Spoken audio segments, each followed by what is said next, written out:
આમ તો અત્યારે આ એવો એક વોટ્સએપનો યુગ છે, આ ટેકનોલોજીનો યુગ છે, આ કોમ્પ્યુટરનો યુગ છે, આ જાહેરાતનો યુગ છે.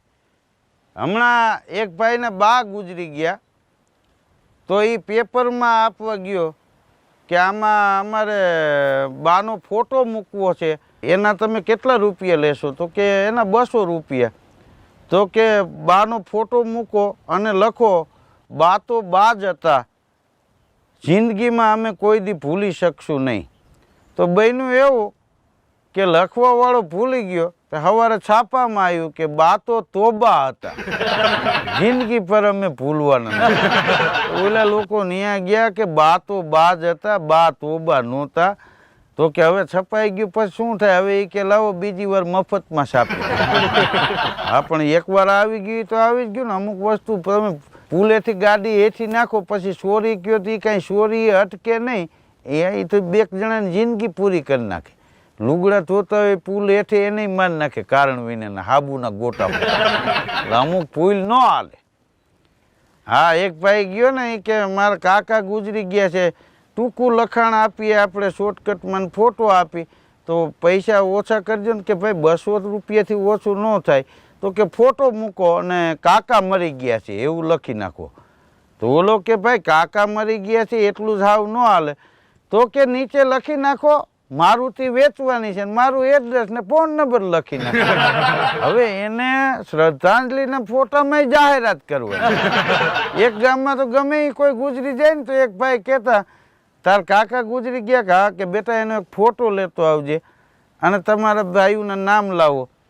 અને એ ફોટો મુકાવી દે, પોતે શ્રદ્ધાંજલિ આપી દે, નીચે લખે કે કાનાભાઈ કપચીવાળા. તો કોઈએ કીધું કે તમને આટલી બધી લાગણી? કે લાગણી નહીં, કે આમ અમે જે કપચી રેતી કપચીની જાહેરાત આપીને તો 2000 રૂપિયા લે છે ને આ 200 પતી જાય છે. ગામનાને સારું લાગે કે આ લોકો સંબંધ રાખે છે. એના છોકરા ભવિષ્યમાં મકાન બનાવે તો રેતી કપચી અમારી ત્યાંથી લે, અમારું આમને હાઈલા રાખે. અમને કોઈ દી સપનામાંય દુઃખ નથી પડ્યું, પણ તમને ક્યાંથી દુઃખ પડે? લ્યો, આને મોંઘવારી જ નડે એવું નથી. હમણાં એક ભાઈ સૂતો તો તેની ઘરવાળીએ વહેલી સવારે રાતે જગાડ્યો કે જાગો જાગો, મને સપનું આવ્યું તમે હીરા જડિત હાર મને લઈ દીધો. તો ઓલો કે તો એમાં શું છે, સપનું વહી જાય પેલા તું પહેરીને સૂઈ જા. કારણ કે હું તને ઓમ લઈ દઉં એમ નથી, આ સપનામાં આવ્યો એ વયો ન જાય એમ. અમુક આવા લોભીના સરદાર છે હજી. હા, ઘણા તો હાઈ જે દાંતણ કરી લે છે કે સવારે નોકરીમાં ઉતાવળ્યું હોય તો વાંધો નહીં ને. કીધું સારું 3 ટાણાનું ભેગું જમી નથી લેતા એમ. અમુક વસ્તુ ટાણે જ સારી લાગે. એક ભાઈને પ્રસંગ હોય 3 પ્રસંગનું હાઈરે જમીન ન હોય, પ્રસંગે ખવાય. કારણ કે અનાજ બીજાનું હોય, પેટ બીજાનું ન હોય. હા, ઘણા તમે જો દુકાળમાં ભૂખ્યા ન મર્યા એટલા સારા વરસે ખાઈને મરી ગયા. હા, એ નડે છે. માણસ કેટલું ખાય છે એ મહત્વનું નથી, કેટલું પચાવે છે એ મહત્વનું છે. માણસ યોગી ન થઈ શકે તો કાંઈ નહીં, પણ બીજાને ઉપયોગી થઈ શકે ને તો લોકો એને કાયમ યાદ કરે છે. અત્યારે મોબાઈલનો યુગ છે, વોટ્સએપનો યુગ છે. આ ચાઇનાના મોબાઈલ છે, એની કંપનીનું નામ છે ઓપ્પો ને વિવો. હવે આ જ કંપની કોઈ ગુજરાતીની હોત ને તો એક ભાઈ મને કે એનું નામ શું રાખત ખબર? મેં કીધું ના, મને કે ભોપો ને જીવો. હમણાં એક ભાઈ દવાખાને ગયો, ડૉક્ટરને કે મને સુસ્તી રહે છે અને ચેન નથી પડતું, ભૂખ નથી લાગતી, નીંદર નથી આવતી. તો ડૉક્ટર કે મોબાઈલ કયો વાપરો છો? તો કે નોકિયાનો 1100 નંબર. તો કે હવે એ જવા દો, લાવો હું તમને ઓપ્પોનો મોબાઈલ લખી દઉં અને જીઓનું કાર્ડ નાખી લ્યો, બધું વ્યવસ્થિત થઈ જાય. આવો અત્યારનો આ યુગ છે. હમણાં ગામડામાં એક ભાઈની નાનકડી દુકાન, એના સામે મોટો મોલ બન્યો. કારણ કે અત્યારે જ્યાં જુઓ ત્યાં વિકાસ થઈ રહ્યો છે. તો નાની દુકાનની સામે મોટો મોલ બન્યો. તો મોલવાળાએ બોર્ડ માર્યું હતું કે ચોખ્ખું ઘી કિંમત 400 રૂપિયા. તો કોકાને સામે નાનકડી દુકાન તે કોકે બીજે દી સવારે શોખથી બોર્ડમાં લખ્યું કે ચોખા ઘીનો ભાવ 350 રૂપિયા. તો ઓલાને એમ થયું કે અમારે આરે હરીફાઈમાં ઉતરો છે. તો મોલવાળાએ બીજે દિવસે બોર્ડ ફેર્યું અને લખ્યું કે 300 રૂપિયામાં ચોખ્ખું ઘી 1 કિલો.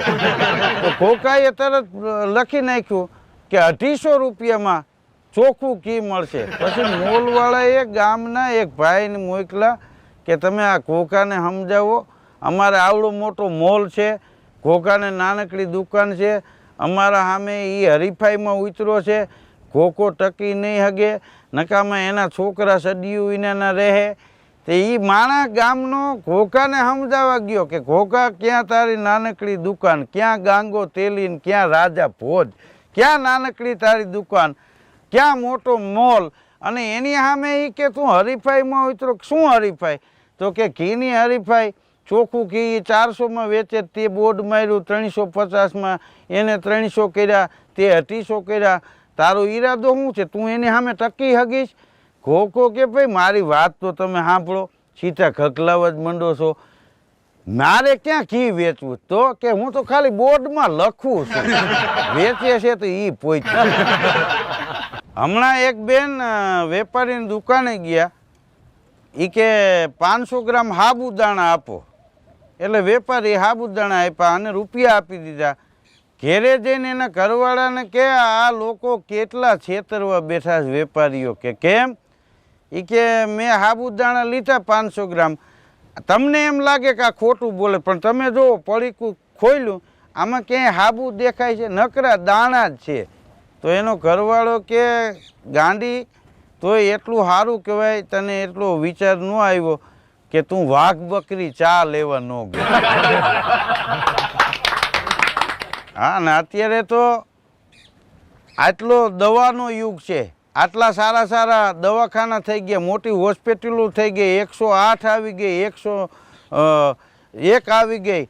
પણ એક સમય એવો હતો કે ગામડામાં કોઈ માણસ ઘેરે એમ કે ને કે ભાઈ મને પેટમાં ગડબડ છે, કે મને તાવ આવે છે, કે મને માથું ચડ્યું છે, કે આતાશીશી ચડી છે, તો એક જ દવા હતી, એ કે હુઈ જા ને સારું થઈ જાય.